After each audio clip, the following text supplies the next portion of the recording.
No, there's just too many things. I can't imagine what would be of interest to you, so I'm open to answering any questions. Very good. Before you, on the floor, before you ask the question, please, Barbara. I have a very basic question.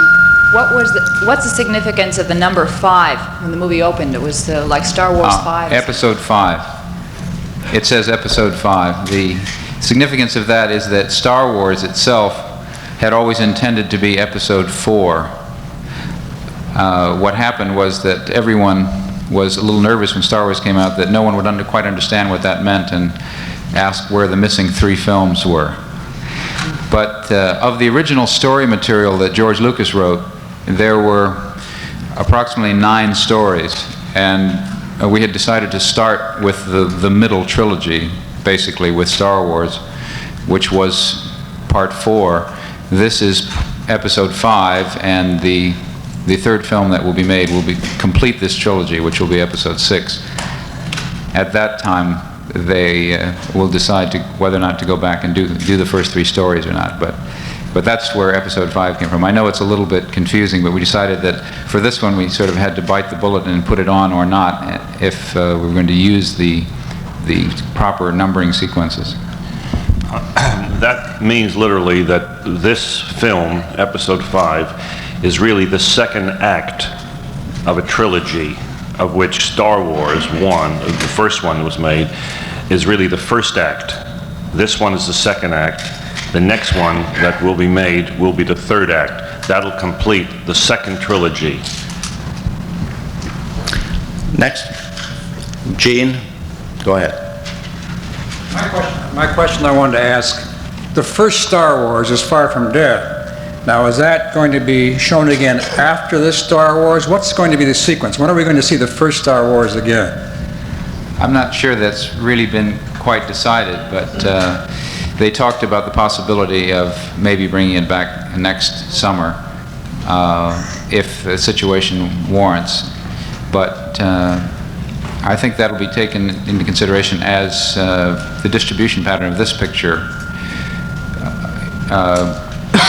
excuse me, as the distribution pattern of this picture flows out, and by next spring we'll know whether or not the first Star Wars will come back next summer or not. Harry? What is the status of the third part of the trilogy? Pre-production, script, anything? George has been working on the treatment and the screenplay, but it will be several more months before that's completed. And the preparation and actual shooting depends on the availability of the stage space, the crew and the cast, and all of the other timing data that hasn't been settled yet. So the details of production are not firm yet. There's no question it will be made. No, there's no question. It does not depend on the success of this one. No. All right, next, Kelly wants to ask a question here. 2 questions, probably a little insignificant, but to Anthony. Why does C-3PO have a silver shin this time? And Yoda mentioned a new character. There is another one. Have we met him yet, or will we meet him? I like that line too. It took me by surprise. The silver leg, in fact, was there all through the first film. 3PO, it seems, had undergone spare part surgery before the film started. But what was odd is that, of course, it doesn't really. Well, in the first film, it didn't really photograph silver, and on the very last day of filming, the stills man came up to me and said, why does 3PO have a silver leg? And he had been shooting me all through for, 18 weeks, so, for all the rest of us who missed it, don't worry. I think they made a mistake I have a new costume for this one, and I think they made a mistake. They put it on the wrong leg or something, but it was too late to change it. It gave the character a great... It's sort of a bit of sympathy, I think, that he'd lost a leg somewhere. Yes. As far as the other part of the question, no, it is not a character that we've met yet.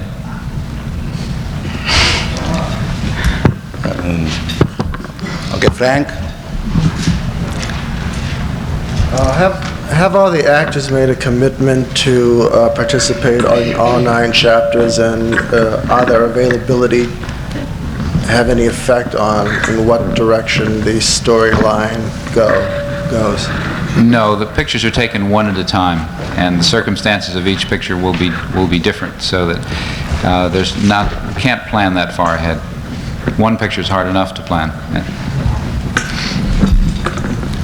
Doug? Just so I have it straight in my mind, you mentioned that this is the middle trilogy. Am I right in assuming that the first trilogy, if filmed, will take place considerably before these and may even use different characters, including Luke's father, and that the third trilogy will take place considerably in the future? Yes, that's correct. Next. Gentleman there. I have a question for the director. Is it true that George Lucas had a tough time getting on the set for this one? Or? Well, he never knew that I had bodyguards keeping him off. No, actually, George was busy with other things. He was trying to set up other films, and he came over a few times for a few days, look around, see what the sets looked like, look at some rushes, just sort of look in on the production. Actually, George acted more like the writer than he did like as producer, because Gary was producer and Gary was along on location all the time. George had no problems at all getting on. In fact, he was reluctant to ever come anywhere near the camera when we were working. And I'd look around, and here we'd be standing way in the back, sort of trying to see over the heads of people working there. And no, he came on when he wanted to, but it wasn't very often. All right. Go ahead. This is basically, judging by your past work with Eyes of Laura Mars and things like that, there are a lot of your touches in the film. Would you be doing another Star Wars with George, or is it going to be divided up into different directors? Well, I've discussed it with him, and his original intention was, pardon me, to divide it up with different directors, because it's a matter of just logistics. It takes so long to do one of these. It takes over 2 years to do one, because you have to begin with scripting, and you have to do what you do in any film, which is follow through to the completion. And 2 years or more it's a big chunk of time to take out of your own work. So whether I would do another one, possibly in the future, I certainly had a good experience on it, but not the next one. Before the next question, which will be given to Jack Garner, let me introduce Carrie Fisher and her Coca-Cola. She just arrived. Go ahead, Jack. Yes, I'd like to follow up that question a little bit and take it back in time a little bit and ask you what your thinking was when you first got involved in the film. Did you have any trepidation about getting into a film in which the director of the first film in the sequence is going to be a executive producer and writer or whatever? And were you worried about getting involved in a film in which so many of the concepts and characters had been developed by a previous director? Pardon me. Well, of course, there's always that kind of trepidation. You're coming in to do a follow-up film. However, I never thought of this as a sequel. Something I'd be very reluctant to do at this point. No, this was a continuing saga, which means that there was development possible, development of the characters. Actually, you say touches. There's more than touches when you direct a picture. After all, you're beginning with words on paper, and that's not a direct experience. It's an indirect one, and you have to make it a direct experience. And I felt that there would be enough freedom and enough possibilities to direct this picture with the freedom that you need in order to work well, that it was worthwhile doing. I mean, the other question, how do you feel about coming in on the most successful film and all, that really has little relevance unless you're highly competitive or very insecure.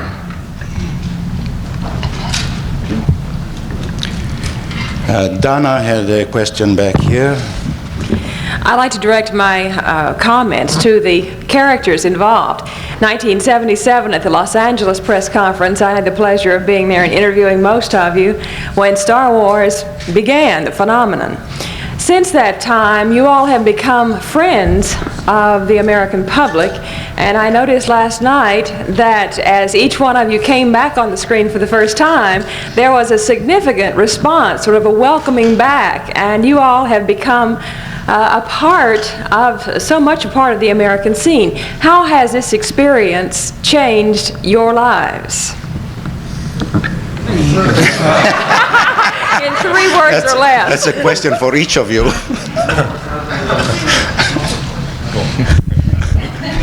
Carrie, the best thing about it, of course, is that when a film is such a success, it gives you a tremendous new opportunity to work, and that's the best thing about it for me.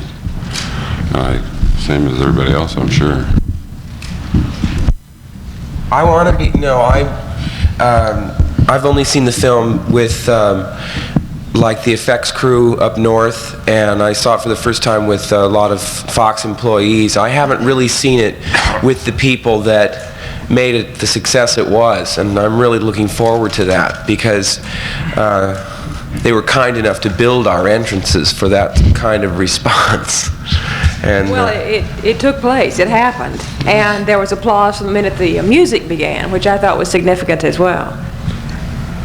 I'm really excited about it. I really, really am excited about it, and it's not something that you can muster up. If you're disappointed, I think it will come out, and not until we saw it all cut together and what they'd left out and what they accentuated did I really realize. I mean, I really feel like the story's just beginning to be told, and it certainly, in my case, pays off a certain, style that I chose to take on in the first one.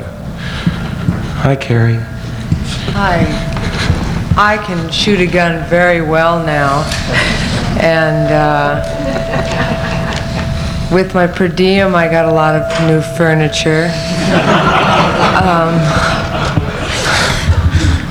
I get up a little easier in the morning, although I still am not very good at it, as you can see. So as far as that goes, it does enable you to get, new opportunities for work, although one tends to think of me as Princess Leia, or, no, we know her work, so we don't want to see her. They sort of expect me to come in with the hair and something like that. But it's, a terrific opportunity to work in a business where there's much more supply than demand, and so we have an opportunity to do all these sequels or episodes. Can I say a few words? Is this on? Yes. I haven't really found that playing Darth Vader has really sort of affected my life all that much. I still do exactly the same things as I used to do before Darth Vader ever came along. I still have to put the bins out, Do you breathe like that in person? Sorry?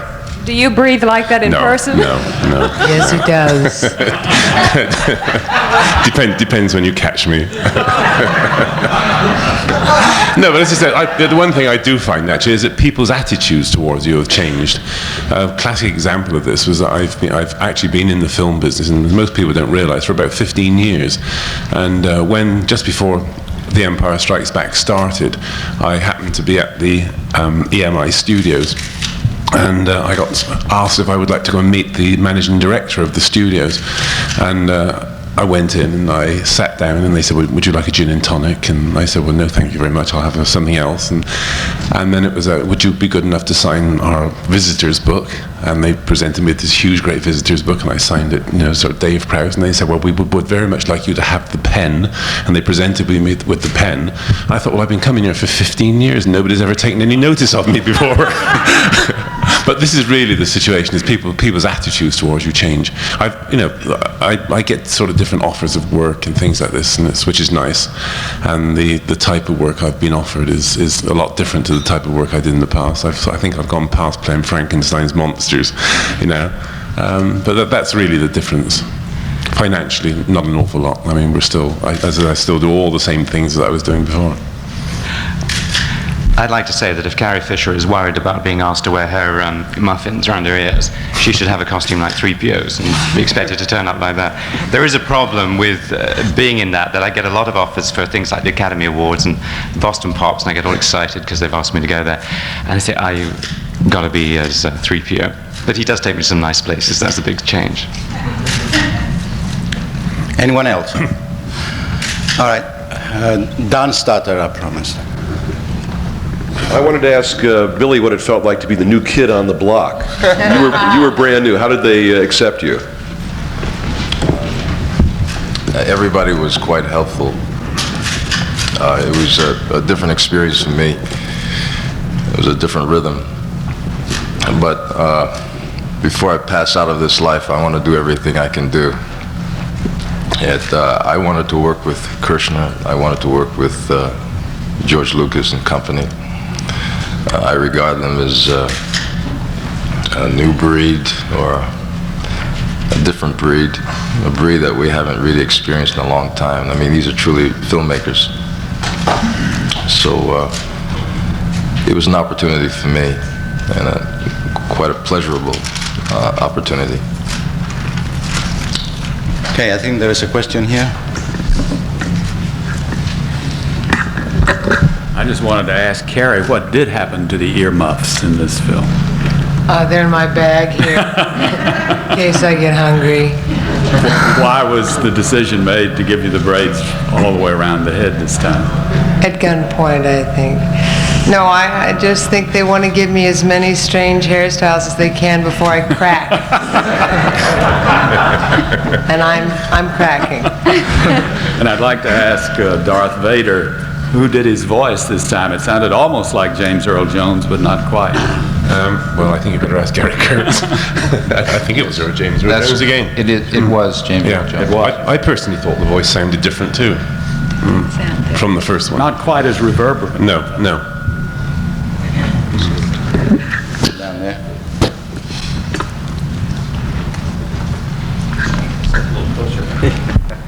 I'd like to ask David, first of all, I'd like to say it's nice to have you all back. I appreciate that since I helped make guys some money. I saw the movie 3 times.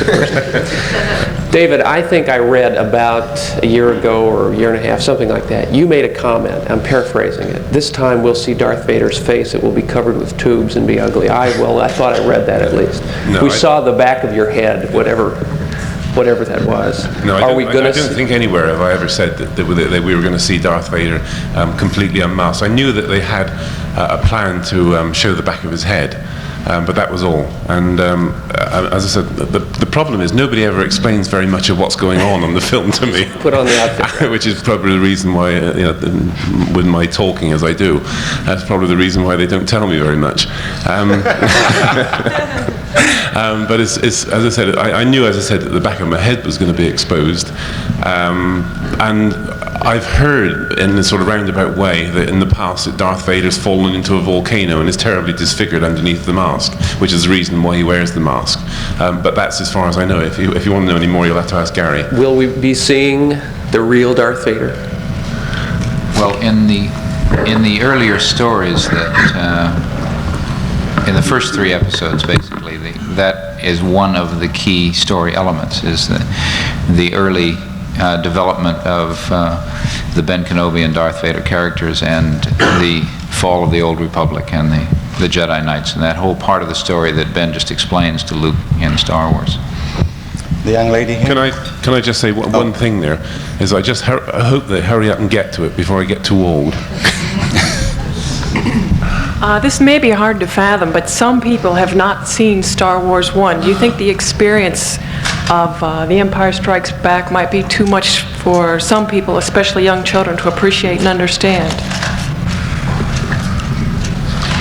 Well, I had that problem to face.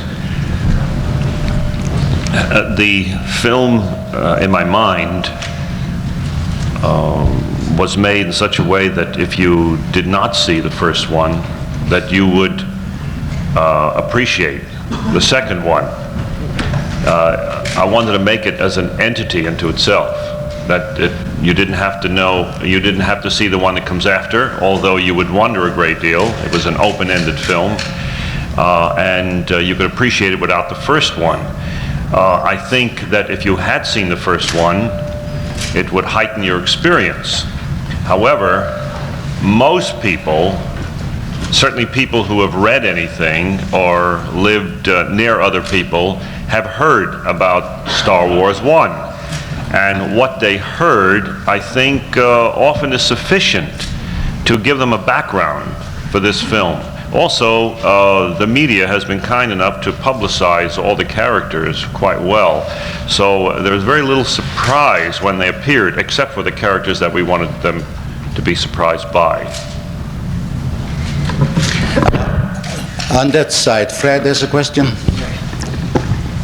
Billy Williams, Yes. your character. Hi, how are you? How you doing, babe? Of Lando, starts as a charming two-timer and evolves into a good guy, and is properly called the new kid on the block, or the new kid in space. Is this an evolving character? Is the character fully formed in the next segment? Or is he good, or is he bad, or does he still have more tricks up his sleeve? If he's a continuing character, he'll certainly be a good guy. But I think he has a lot of the qualities that Han Solo has. I mean, you know, the scoundrel. It's an interesting character to play because there are those elements in the character. You know, they were all running buddies, and they did the same sort of things, and. He'll have some interesting. I would imagine he'll have very, very interesting qualities. Yeah. Pretty good driving that ship, too. David? I have my notebook here with Yoda on the cover, and I wonder if Gary could tell us a little about Yoda, perhaps the most fascinating new character besides Billy Williams in this picture. Frank Oz works it, does the voice, the whole thing. What is Yoda? Well, first of all, his name is Yoda. Oh, Yoda. I'm sorry. Okay, thank you. The character actually was created by many different people. It's definitely a collaborative character. The original sketches were done by Ralph McQuarrie, our conceptual artist, and Joe Johnston, one of our effects art directors. Ultimately, Stuart Freeborn, our English makeup and creature designer, did all of the clay sculpting, and the final character evolved out of that work and sculpting. A lot of people feel that Yoda looks very much like Stuart Freeborn, and in some ways he does. It's very similar. Frank Oz does do the voice, yes, and he also is the principal performer of Yoda. It's a little difficult to explain exactly because Yoda is very complicated to operate. It takes 3 or 4 people to operate him. Some of it is mechanical, some of it is electronic, some of it is hydraulic, and some of it is human. And he is shown in several different forms in the picture. The fact that it was an artificial character in the sense that it wasn't a real flesh and blood made it all the more difficult for it to come alive in the film. And if it did for you, some of the credit definitely goes to Stuart and to Frank and his assistants, but a lot of the credit goes to Mark, who had to act with him and make the character come alive by acting with him as a real person. Could I just ask Mark how you did that? How do you act with this mechanical Yoda? I was really afraid of that. On our first, Carrie and Harrison and Kirsch, it was before Billy got to England, all sat down and we read the script out loud, and Carrie and Harrison were trading ideas and saying, no, wait a minute, how about if I say this and you drop that? And I had the bulk of the script with this thing who never showed up to rehearsals. He was there. But you just have to jump in. It's like you don't test the water, just plow on through. And interestingly enough, I found that with all these off-camera manipulators hidden, whether they were, under the log in pits and there were cables running out his back, right at the moment, not setting up or lighting or getting everything right, but right at the moment when we had to film it, it just was, it worked for me. And I think it's working for a lot of kids, because we saw it in London and I was asked by 3 kids if Yoda was there to sign autographs. Susan, you had a question? I was going to ask about Yoda, but the only thing I want to clarify that hasn't come up, the close-up when Yoda's face is Susan, wait a moment. Okay. I was going to ask about Yoda. I said generally one thing that hasn't come up that I'm interested in is in the close-ups when Yoda has to speak and emote through his ears and his eyes, and he's so expressive and he's so mobile. Isn't it Oz or somebody in makeup? No. It is not? No one's in there. There's no man in a suit. Well, that is a miracle then, because I thought for the very tight shots. Well, in long shots he could, but I thought maybe he was a miniature. Throughout, it's the same little doll or miniature. It's not a doll. If they come up with new and bizarre hairstyles for Carrie, I'm nervous about who I meet in the 3rd one. Because on the first film in Africa, Tony said, "You don't think anybody's really going to look at you with me in this costume, do you?" And I thought they could never top that. You see, what you have to remember is that Mark had practiced on 3PO in the first film. I mean, he got used to talking to me, and it was in his contract this time that he didn't spend any of the film with 3PO because I used to upstage him so much. So I got dumped on Harrison, and you've got to see the film before you understand Harrison's feeling for robots, right? doesn't get on with them too well. We have a question back there. I assume that you are intending to use all of the same characters in episode 6. What happens if these same characters or persons are not available, or does it really matter?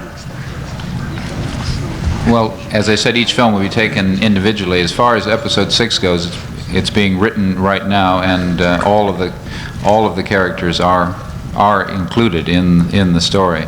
Beyond that, since the time is so long, it's possible that they all might not be in every story, but that's really up to so many unforeseen circumstances. We really can't tell at this time. I mean, how would you evolve, for instance, if Carrie is married, has a baby at that time? I swear to you, I won't get married and have a child. Or someone, for some reason, is not available. How would you do it? Because it's one of the people explained, we've become to know you as friends, as part of the family. Have you taken that into consideration? Well, since each one is planned individually, you can always wait if someone isn't available. Next. Go ahead, Bill. Just out of curiosity, why is James Earl Jones uncredited as the voice of Darth Vader? I mean, he obviously plays a pretty significant part in the film. What is the reasoning behind that? He just chose not to be. It was his decision? Oh. Back there, Tony. Has to be his. For our 3 leading performers, have you been approached to do anything together outside of the Star Wars films? Either all 3 of you or 2 of you? Is there a Philadelphia Story type movie in your future? Is anybody Philadelphia Story, exactly. How about it? In New Haven. No. No, okay. No, but have you been approached, or are you...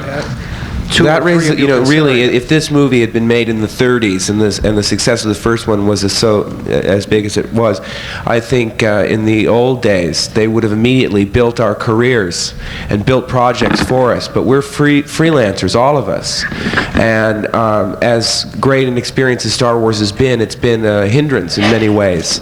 Directors who won't see you because you are affiliated with Star Wars or you're too well known in Star Wars. So that's our own personal burden, but we haven't ruled that out. I can't think of an offer, unless you're holding out on me, where we've all been offered a film together. Actually, I can let you in on a secret. The last conversation I had with R2-D2, he said he'd like to direct the next one. Everybody wants to direct. We have another question here. In the ethnotechnical scripting that you're doing through this movie, the new bylines that are coming out now after May the Force Be With You being switch off, and Shut Up or Shut Down, which I think is the classics. The silver droid said to C-3PO as he came out of the elevator something. C-3PO said, "How rude." What was it the silver droid said? Ichuta. Since there are ladies and children present, and I really don't think it would be nice to translate. 3PO was extremely shocked and is still suffering a certain amount. I think as children nowadays speak to computers every day more and more and play with computers, I think. Mark has you have the... It was, in fact, it was said, Gary knows when it was said, but in the first film, it's Ichuta. Ichuta, so which is like, I would suppose, the monster from, yes, Ichuta, all right. Unlearn. All right, I think this will conclude the general conference. I'll explain what we're going to do now. You all have tables assigned. The tables are back there. They are numbered, and please stay to the table that has been assigned to you. And for our personnel. Testing 1, 2, 3, 4. Test with Harrison Ford. Test. Could you start that again, sir, Mr. Ford, about having a better role in the new Star Wars? Well, I said that I think everybody's got a better role in the second picture because the characters have an opportunity to be more complicated. The relationships between them have a chance to be developed more fully. But if you hadn't had the first one and the simplicity of the characters in the first one, you wouldn't have been able to develop them the way they are now. I mean, Mark had the least rewarding task of any of us to start out the callow youth, but if he hadn't done that, he wouldn't have had the opportunity to become the change between Mark's character in the first and the second is the most telling. I think he's had the chance to grow up the most, and I think it's great. And yet now romance rears its ugly head between Han Solo and Princess Leia, so you're all growing up. It had to happen, Fred. Had to happen? It had to happen. No, I was grown up enough for romance before. I just hadn't had the opportunity. How far do you think this romance will progress as the whole series progresses? Unless they revise the rating system, it's not going to progress much further. Just pats on the head and little kisses, huh? No, I don't know. I don't know what happens in the third picture, to tell you the truth. I haven't the foggiest idea. It's totally up to George. I've committed myself to the third picture, but I don't know to what. Your life has changed considerably since Star Wars, and now The Empire Strikes Back, and now you're committed to the third of the trilogy. What is it like to be part of what surely is going to be part of American folklore as far as cinematography is concerned, and kids will grow up with this for centuries to come? Yeah, I know. It's what it seems to me to be is the most potent mythology around. It's the only consistently generated mythology. It's fairy tale characters, and it's hard to take it personally because it's so much. I mean, I feel that I do a hard job, and I'm happy about the way I do it. I'm not unhappy at all, but it's really George's vision, George's inspired courage that enables the films to be done, and I'm just glad to have the opportunity to play that character. I think it's a great character. I knew that at the beginning before I even knew that it was going to be successful. I just knew that it was a good character to play. In the overall scheme of an acting career, how do you balance the indelibility of this character, generations of kids, as opposed to a variety of roles in an acting career? Is there the fear? I don't think you have to. There's no fear that this is what you're going to be known for, and it's difficult to get other things. No, I don't care if this is what I'm known for. It's fine with me. It's well enough for me to be known as one of the people in Star Wars, and to have the opportunity to do other things, even if it's not known to everybody that knows about Star Wars, that's not important to me. Just the opportunity to do those things is enough for me. And I have had good opportunities. I've had great opportunities to work with things far outside of the type of thing that Star Wars is, but only because it was as successful as it is. Was this harder for you physically this time to do this role? Oh, yeah. Brutal. Yeah, it's incredibly difficult picture, this one. Well, the first one, as difficult as it was, didn't have near the number of impossible sets. And, I mean, you can't... Also, it's the film is made up of tiny little pieces of film. You realize, if you look at it carefully, that the cuts come damn fast. There's hardly anything that lasts more than 7 seconds. And so,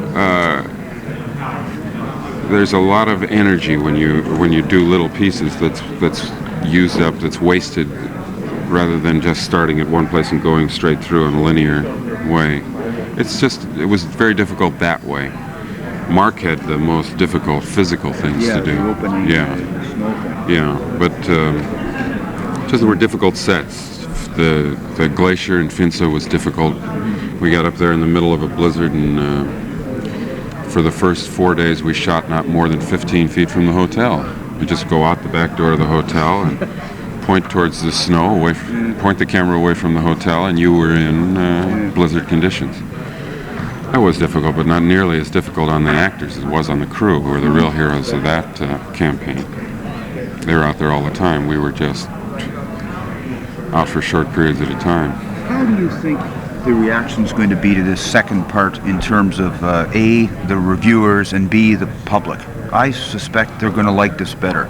I suspect that the reviewers are going to appreciate the efforts that Lucas and Kirschner have made, and the fact that much stronger themes are dealt with in this second picture. I think he takes a real chance in dealing with some of the things that he deals with, and also not repeating the kind of structure of the first one is a real bodacious move, I think. This has not got the kind of first act finish that the first one does, and so it supplies a different experience to the audience. But I think the audience will find this a much denser film. It'll find that it has, a lot more information in it. But it's information that is fully consistent with the first film, and it's developed from the first film to this. Harrison, how would you delineate the themes of The Empire Strikes Back, the more serious aspects? Well, it deals with some very serious themes, and it deals with questions of loyalty. The question of the relationship between father and son is probably the strongest theme that's dealt with in it. And I wouldn't want to speak too directly to it, because I think that it ruins some of the suspense in the film if you deal directly with what that's about. But they're the themes, the usual themes of fairy tales and morality plays. They're questions of responsibility, identification, self-knowledge, all of that, and more.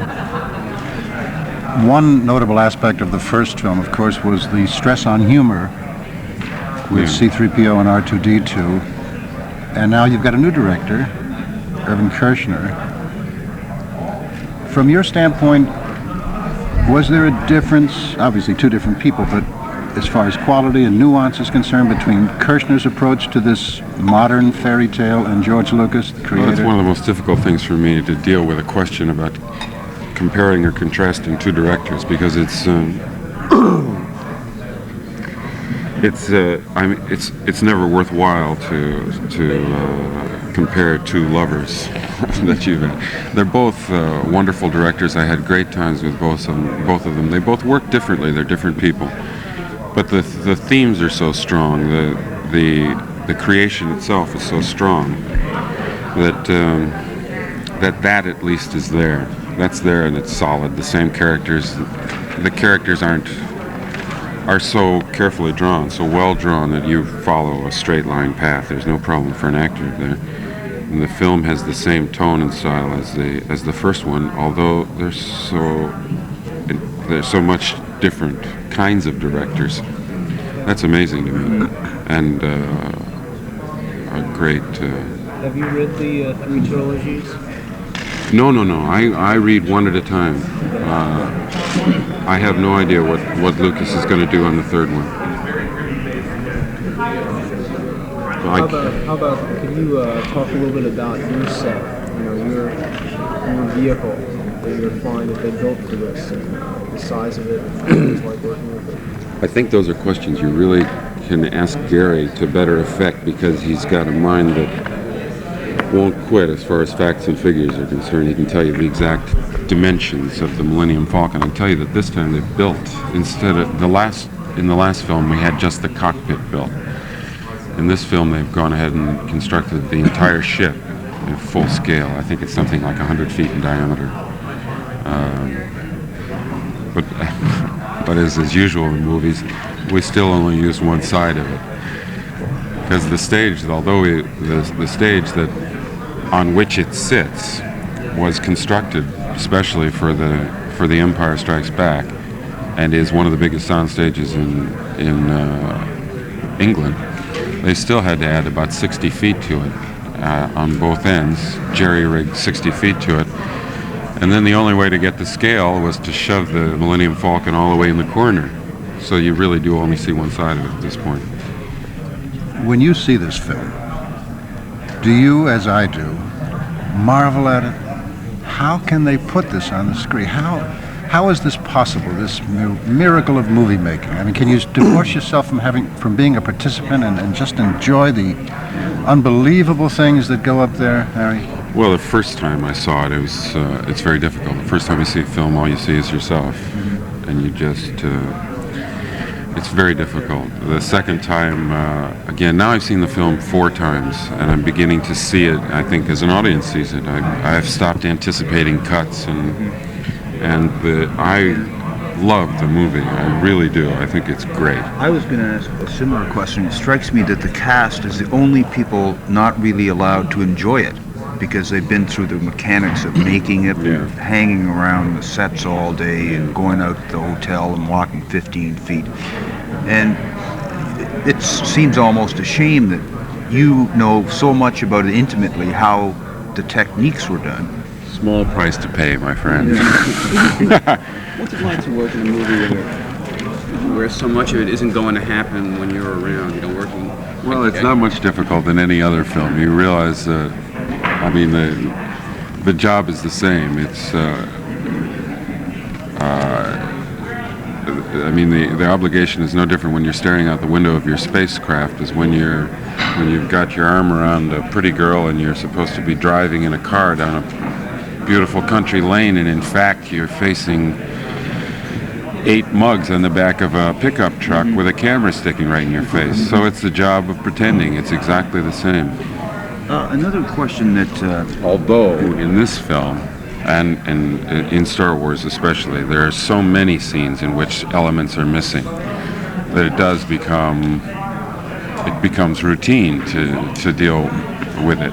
But it's dangerous to become routine about it, because you really have to have a first-order response to things that aren't there. You can't, it tells later. You can't tell at the time if you've done it wrong, but it'll sure show up later. Excuse me.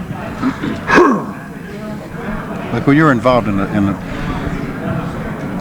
a scene where some very complicated special effects are going on behind you, is that laid out for you so you know what's transpiring behind you and you can put yourself in that atmosphere? There is one thing about it that is more difficult, and that is when you're working with special effects, as we often, for instance, in the cockpit of the Millennium Falcon. If you analyze those scenes carefully, you'll see that a great deal of it's shot from the front. A very little bit of it is shot from the rear and from the side, and only from the rear and from the side are the special effects included. It's cleverly done so that you you get a sense of geography. You know where you are and what's going on. But to whatever extent possible, you don't have the effect taking place all through the scene, because it's too expensive and too difficult. Right. Fine, thank you. But so you often find that yourself very limited as far as physical movement is concerned, because there are 3 of you in a very tight set with the struts of the windows having to be in exactly the right place. So it's difficult that way to work with special effects. But and I should admit that at the same time that I say that the job of pretending is the same. The last time the cast took the show on the road to do endless interviews and that, we kind of got the tail end of them in Toronto, I think. Maybe it was the beginning. It seemed that you're all on the road for so long. And I interviewed the two actors that play R2-D2 and C-3PO, and literally it looked like they had undergone shell shock. I mean, like, where are we? And, 7 million questions, all the same. And will you have to go through that again with this thing? I mean, it would drive you crazy. All the kids talking to you. No, I mean, it's... And particularly the idiots from the press like ourselves. No, How do you maintain I've always enjoyed the idiots from the press. We've always been the best of friends. How about the non-idiots? Even a few of those. No, it's, I'll tell you, there's no other way of knowing how people, I mean, you can sit in a movie theater and have a wonderful experience seeing, feeling people enjoy the movie. I like to talk to people about it to a certain extent. I mean, after a while, it becomes difficult to move your mouth. That's it. I mean, it takes a physical toll on you that's enormous. But this time, I don't think we'll be traveling as extensively. It'll be a little easier. Also, we won't have to explain as much as we did the first time. Last time, we somehow became responsible for explaining not only a film, but a social phenomenon. And I don't think any of us felt qualified to really deal with it at that point in time. We hadn't seen enough of it. It hadn't fully expressed itself. Did you ever find somebody who couldn't stand the film? I mean, everybody here loved the sequel, and everybody loved the original. And, I mean, do you ever get any intellectual? I've met a few people that didn't like it, but I've never fallen prey to a lengthy argument about why it wasn't any good. But I can understand why people might not like it. That's surely a matter of taste. I can't. You can't figure it out? No. Well, stick with me. Let's find somebody who doesn't like it and you handle them. Listen, does this mean the Carpenter of the Stars is suspended now? Or? My tools are in such bad shape. Yeah. I couldn't go to work again as a carpenter if I wanted to without lengthy preparation. I love on the Chewie on the thing. Some of these changes were incredible. The things that, of course, you realize you'll have to fix this. Of course, I realize you'll have to fix it. Chewie, fix it. Yeah. And I thought that a lot of those things were Carpenter's throw-offs or mechanics throw-offs, things that people sounded like talk around the gas station. Well, George, a lot of that's in the script. A good bit of it isn't, but it's the kind of thing that comes up during shooting, and it doesn't come from any one source. It comes from a lot of different people. You were frozen in carbonite. That's right. Which is the same substance that the new 35mm cameras that they designed. Oh yeah. Carbonite, the black. Oh yeah. Sure, that they were made. And also Lucas made a cameo appearance in the comic in the city in Bespan. There's a picture of him in his Imperial, the Rebel Force Raider cap and his glasses right off one of the publicity stills in the comic book. And I wondered if there was any cameo spots. I realized you were Lucas in Apocalypse Now. You were Colonel Lucas. And the other thing I noticed was in American Graffiti, your yellow Deuce Coupe had the license plates of TH. X1138, yeah. Well, you're a very keen observer. Well, I have a lot of friends who observed him. Yeah. I thought that... You know, in fact, Lucas sat through the scene when Francis first showed George parts of Apocalypse Now. He sat through that scene without knowing that it was me, even though I had my name. Really? I had taken his name. Well, Kurtz too, you know, I mean, there was Colonel Kurtz and Willard, who was Willard Heath, the writer. Yeah. But in the Yellow Deuce Coupe, in American Graffiti, when you made the leap to hyperspace, I ain't nobody, nerd, and then you went across and Chuck Berry went, whoa, you know, I'm almost grown. almost exactly the same thing happened almost precisely at the same spot in Star Wars. Yeah. You did the same leap from the red light across the thing. Was that... No, I don't have any sense of those No? things. I mean, I when I deal with a situation, I try and deal with it with elements that are within reach, you know. From the script? Yeah, from the script, from the moment, from things that I can see and touch and feel. I don't have any I love the idea. any of that stuff. I love it when other people take the responsibility for it and set it up. It's fine with me. I mean, you trying to fix hyperspace while they're still shooting at you and you're down leaning over the camshafts and everything trying to fix this is typical of hot rodders. And it's also typical of Lucas's imagination to take what the standard form would be and then to show it falling apart. Yeah.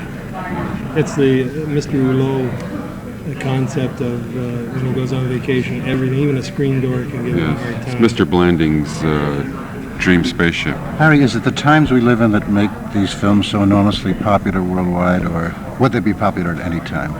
Has their time come, so to speak, or is it an eternal attraction? Oh, I don't know. I suppose in a different time, in an earlier time, the utility that this picture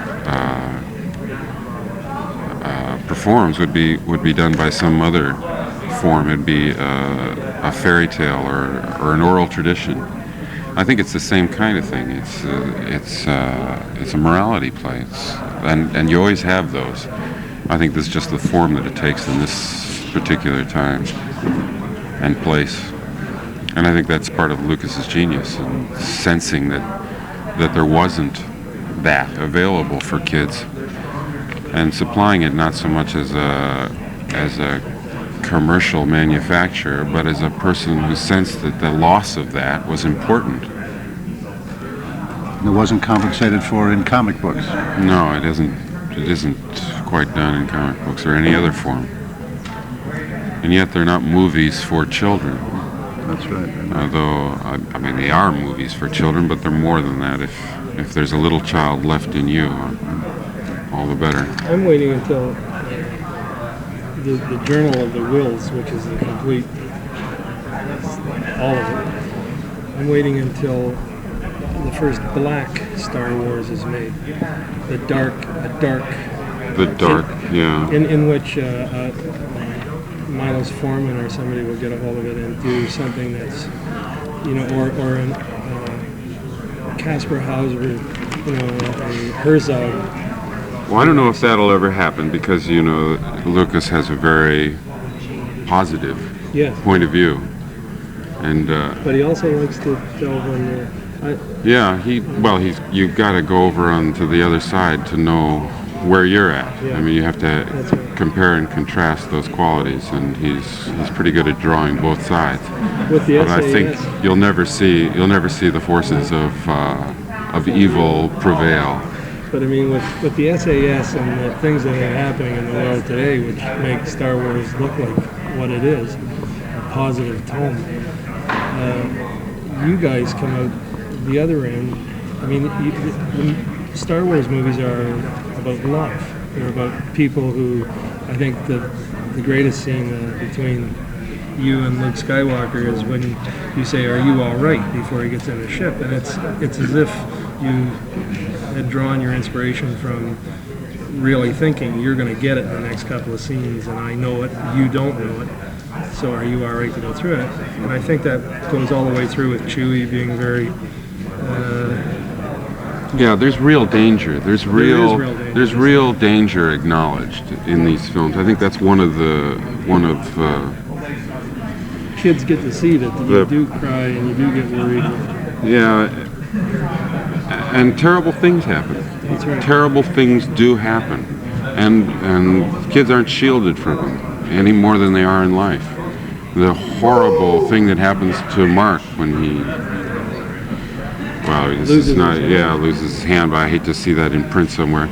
That he not only does he lose his hand, but then he loses his sense of who his father is. That's a horrible, horrible thing, and it goes through kids like a shock, like that. And also to find out that his but father to find that important. out, to confront that most difficult thing, in this kind of reinforcing atmosphere, in which you know deep in your bones that goodness prevails. That's a very kind of supportive atmosphere to deal with very, very difficult things. And to recover. And to recover. And there's the time is given to recover. No shock is never used for its own sake. In fact, many elements of, I love the fact that Leah comforted him. No thing of, oh my God, you've lost your hand. She just sort of escorted him in the back, and you were seeing her bedding him down and making him comfortable. And the next thing, he appeared with some sort of life support that he was given comfort that this had happened. I think it's an incredibly responsible thing that Lucas does with all of that. Me too. He does do bad things too, but there is the Red Cross and things can go wrong. Yeah. Harrison, how has your own life changed since Star Wars and now Empire? What have you noticed as far as public response is concerned, the image that kids have of you, and career-wise as well? Well, the image that kids have of me is, they don't have an image of me, they have an image of Han Solo. And so the children's reaction is really a first-order response, and it doesn't have any complicating factors. I'm Han Solo, and that's it. If I show up with a beard or a mustache, as I have done in the past, or without my hair the proper length, there's a sense of real disappointment. And I sympathize with it, because they want to see Han Solo. But other, older, more responsible people in the business, of course, you can't do anything that's better for you than to be in something enormously successful. So I've had the opportunity to work a lot between the first and the second one. I've even had the opportunity to do a couple of films that didn't do very well, and I'm still not finished. So that's terrific. And I really enjoyed having the chance to do the second one. I really looked forward to doing the second one when I began to have a sense of what it was about and the opportunities that I'd have in it. And I look forward to doing the third one. I'm not at all worried about being identified forever as Han Solo, because I know that I'll get the chance to work because of that. And besides, I mean, it's like becoming Mickey Mouse. Yeah. I mean, you literally are becoming an American legend, a hero of the best. You're the epitome of the good guys. And I believe that Lucas has rolled you up into being the rogue prince of. You have a chance. I think Scoundrel came out. That's why I've decided to run for the governor of California. Are there in fact 18 segments eventually? 18? Oh Christ, I didn't know that. No, there are only 9. There were 9. Nine, but 3 to each. Final. 3 to each. No, there's Three trilogies. Yeah, 9 altogether. 3 trilogies. But it's an 18-hour movie, in other words. Well, it's 3 6-hour stories. 3 6-hour stories. Yeah. So you'll be involved in all 3? Well, I'm going to do the next one. Yeah, I've already agreed to do only the one next one. trilogy. Oh, no. So I do one trilogy. Yes, the first 3 films take place before the first Star Wars. So I would be unable to play those parts. I predict you'll be in 6, 3, possibly 2, and probably the last 3. Really? That's what I predict. If I can project the... See, there's the next 10 I mean, you have Well, to win the ship from Lando.